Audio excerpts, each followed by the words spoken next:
Hey everybody, welcome to Planet Coaster Alpha. This is tutorial number 1, camera options and movement. So I'm going to go ahead and show you what the default for the camera options are by clicking up here on the options icon in the upper right hand corner. You just go to the settings list, and right now everything is set to the defaults. This is what you're going to see when you first launch the game. You can also change this information at the main menu, but I feel it's more helpful if you're just getting used to the camera movement by staying in the game, so that way you can kind of see what works for you and what doesn't. A really quick little helpful note is that when you click on anything below on camera behavior, it pops up a little window on the right hand side that shows you what that function does. For example, Free Look says it allows the camera to fly freely around your park, useful in tight areas or for taking screenshots. So if you post on forums, you might want to actually check that so you can actually get a more precise movement on your camera and zoom in on that one object that you really want to take a good picture of. Invert y-axis obviously inverts the y-axis for up and down. Right now it's set for default, but I like to play inverted, so we're going to go ahead and click that. Zoom behavior, it's center focused right now. You can also change it to mouse focused, which basically when you zoom in it focuses it on the mouse rather than the center of the map, and mouse in, center out. And I believe you can actually get a description of these as well, but for some reason it's not showing it to me right now. My recommendation for you on all of these settings is just to kind of play around with it and get an idea and feel for what works best for you. It might take a couple of minutes, but once you get the options down the way you want it to, you can just stick with it, and that's what you work with and that's what you're comfortable with. Right mouse drag, I believe I work with that inverted as well, so you just go to simple drag inverted. You also have grab terrain and grab terrain and focus. We're going to select the inverted option right now. Yaw increments are set to continuous, but you also have the option to change it just to a 45-degree snap or 90-degree. I like to stay with the continuous. It makes it a lot easier. And as far as sensitivity is concerned, I keep these all at the default ranges. It's about 50%. If you increase it more, obviously that's going to make your screen go a lot faster when you're moving the camera around.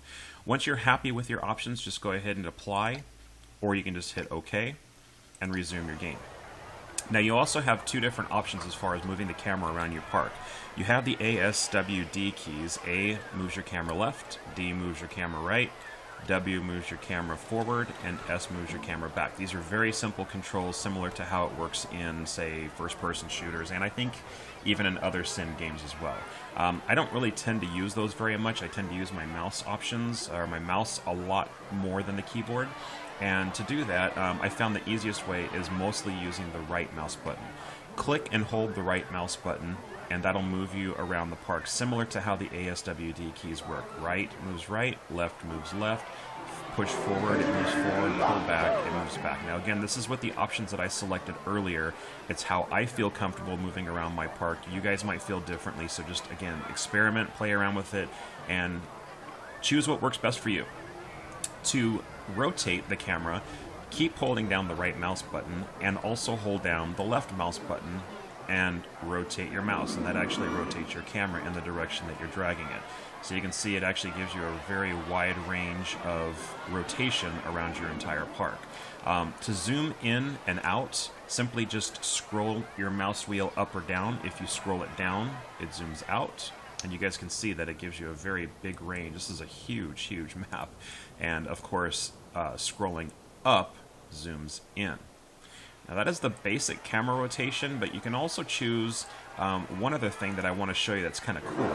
If you zoom into your park here, and we'll just say select one particular peak. So I'll choose this right there. If you select one peak from your park, and you want to see the world through his eyes, there is a little camera option right here. Once this little window pops up, it puts his name on there, and it also has a camera. If you click the right camera, it actually goes to a perspective, right now automatically defaulted for cinematic, but you can see him walking down the path here. If you change it to first person, you get to see the world through his eyes. And you can actually use the same controls as I was showing you earlier by clicking and dragging your mouse around to look up, look down, left, right. You can also choose to change it to in interest, sort of like a following mode, like a third-person camera, and watch him as he walks around the park. It's pretty cool. So that's about all I got for this tutorial, guys. Hope you've enjoyed this. Stay tuned for number 2, where we're going to talk about path placement. If you haven't already done so, subscribe to my channel, give the video a like, and until next time, happy building and keep it loopy.